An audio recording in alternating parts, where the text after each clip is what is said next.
get some. So after another week of bad weather, the sun finally comes out and we're able to get some stuff done, which is pretty exciting.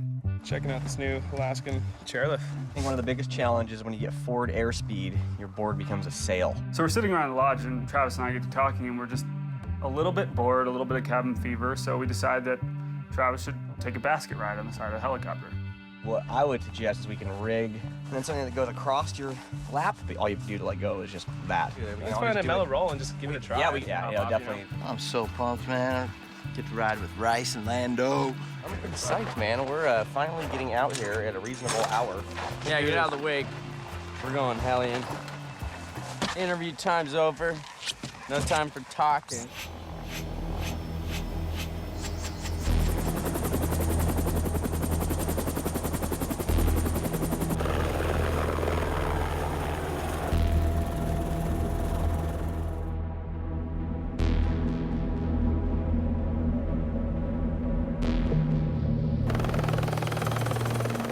Travis isn't satisfied ever. Next step up for him, he wants to get chairlifted into his line. Go on, ready. I mean, you're definitely putting your life in the hands of the pilot. Just like, okay, man, fly smooth. I'm gonna jump off the basket. You know, sometimes the situation where you're in an unlandable place, you can't even tow into something. And therefore, you're stuck with having to do something like this. In this case, we kind of just did it for no reason at all. Just to say we did it. Probably a little scary when he's 1,000 feet off the ground. It's Travis. He can do anything. Instead of just having the heli hover, you know, and jump into his line, Rice wants to do it while the heli's coming over the ridge. So he has to time it perfectly. All right, looks like they're coming in.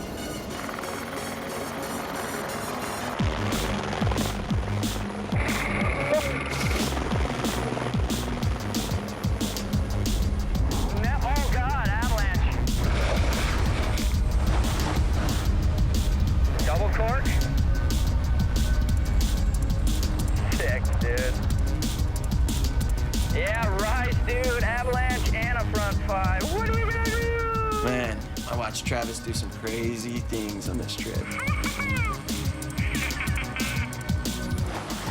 Damn nice scenic way to fly around in AK.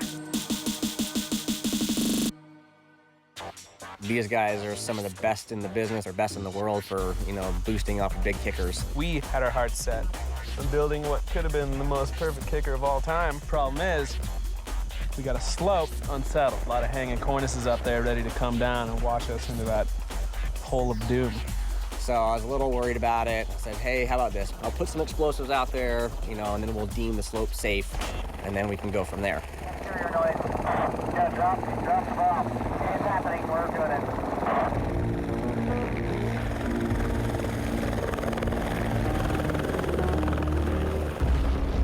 Oh.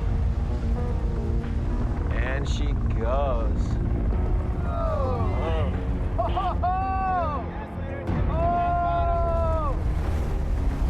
There's a fracture. Whoa, that step down. That was freaking amazingly scary looking. No more gap.